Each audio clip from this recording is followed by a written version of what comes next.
अब कोई कह सकता है कि किसी से कोई रंगदारी मांगा है, कोई किसी को अपहरण कर लिया है, कोई अपहरण करके मार दिया है। अब आपसी झगड़ा है, किसी के द्वेष है, उसके कारण हो रहा है, उसके लिए भी प्रशासन पूरी तरह से। डॉक्टर श्यामा प्रसाद मुखर्जी के 125वें स्मरण पर्व पर दीपेंद्र स्थित एक सभागार में भाजपा की ओर से जिला कार्यकर्ता सम्मेलन आयोजित किया गया। कार्यक्रम की अध्यक्षता जिलाध्यक्ष राजेश कुमार ने की, जबकि मंच संचालन वीरेंद्र गोप ने किया। सम्मेलन में कला, संस्कृति एवं खनन मंत्री प्रमोद कुमार चंद्रवंशी, पूर्व मंत्री डॉक्टर सुनील कुमार, प्रदेश महामंत्री डॉक्टर प्रीति शेखर, बलराम मंडल समेत बड़ी संख्या में कार्यकर्ता मौजूद रहे। मंत्री प्रमोद कुमार चंद्रवंशी ने कहा कि डॉक्टर श्यामा प्रसाद मुखर्जी ने देश की एकता और अखंडता के लिए अपना जीवन समर्पित कर दिया। उन्होंने कहा कि मुखर्जी ने जम्मू कश्मीर में लागू विशेष व्यवस्था और अनुच्छेद 370 का विरोध करते हुए एक देश में 2 विधान, 2 निशान और 2 प्रधान नहीं चलेंगे का नारा दिया था। उन्होंने कहा कि आंदोलन के दौरान डॉक्टर मुखर्जी को गिरफ्तार किया गया और जेल में रहस्यमय परिस्थितियों में उनका निधन हो गया। मंत्री ने कहा कि वे स्वतंत्र भारत के पहले उद्योग मंत्री थे, लेकिन राष्ट्रीय हित में उन्होंने इस्तीफा देकर भारतीय जनसंघ की स्थापना की। उनके संघर्ष और बलिदान को देश हमेशा याद रखेगा। कार्यक्रम में पूर्व मंत्री डॉक्टर सुनील कुमार, प्रदेश महामंत्री डॉक्टर प्रीति शेखर सहित अन्य नेताओं ने भी डॉक्टर मुखर्जी के व्यक्तित्व और कृतित्व पर प्रकाश डाला। आज हम लोग स्मरण कर रहे हैं, कल उनका जयंती है। जयंती के पूर्व संध्या पर आज हम सब लोग भारतीय जनता पार्टी की ओर से डॉक्टर श्यामा प्रसाद मुखर्जी जी को श्रद्धासुमन अर्पित करते हैं। जिस डॉक्टर श्यामा प्रसाद मुखर्जी जी के बलिदान के कारण आज जम्मू कश्मीर बचा हुआ है, डॉक्टर श्यामा प्रसाद मुखर्जी जी के कारण आज बंगाल बचा हुआ है, आज सनातनी बचे हुए हैं।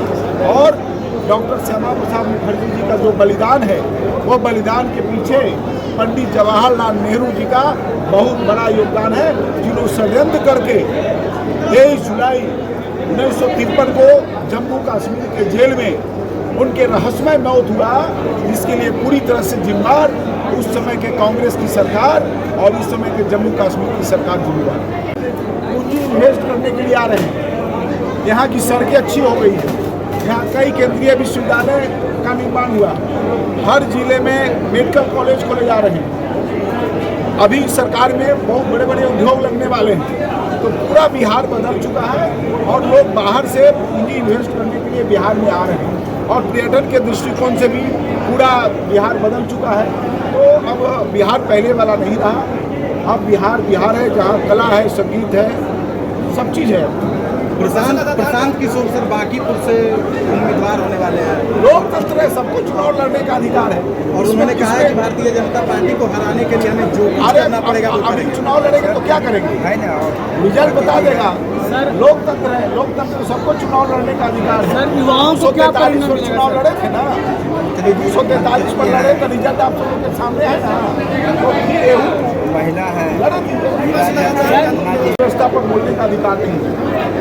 पहले क्या होता था, अपहरण रंगदारी मांगा जाता था। अब कोई आपसी विवाद के कारण, आपसी झगड़ा के कारण इतना बड़ा समाज है, तो ये जो आज हो रहा है, जो छोटी मोटी घटनाएं हो रही है, तो आपसी विवाद है। क्राइम अभी भी कंट्रोल नहीं है, ठीक है, नहीं पूरी तरह से। आप क्राइम का प्रकार देखिए, अब कोई कह सकता है कि किसी से कोई रंगदारी मांगा है, कोई किसी को अपहरण कर लिया है, कोई अपहरण करके मार दिया है। अब आपसी झगड़ा है, किसी के द्वेष है, उसके कारण हो रहा है, उसके लिए भी प्रशासन पूरी तरह से और पूरा प्रशासन पूरे बिहार के अंदर जो भी कुछ घटनाएं हो रही है उस पर प्रशासन संज्ञान ले रही है, उसको गिरफ्तारी हो रही है, उसको जेल भेजा जा रहा है, उस पर कार्रवाइयाँ हो रही है। अब कोई मुख्यमंत्री आवाज से किसी अपराधी को बचाने वाला कोई नहीं है, जो पहले की सरकार में होती थी। मुख्यमंत्री यहाँ से पहले की सरकार में मुख्यमंत्री यहाँ से फोन जाता था कि आप अपराधी को बचा लें। तो सम्राट सरकार में कहीं से कोई किसी को बचाने वाला नहीं है। अफसर हो, अपराधी हो, नेता हो, कोई भी हो, जो गलत करेगा उसको कानूनी शिकंजे में उसको जेल जाना पड़ेगा। जोड़ना चाहते हैं, हमारे पार्टी की जड़ें मजबूत हो और बूथ बूथ गांव-गांव तक हमारे कार्यकर्ता बढ़े बने और कार्यकर्ता भाव से राष्ट्र को आगे बढ़ाने का कार्य करें। इसी उद्देश्य के साथ हम सब लोग लगे हैं और सतत मैडम हम सब लोग एक साथ मिलकर संगठन को आगे बढ़ाएंगे। मैडम महंगाई से राहत मिलेगा मैडम?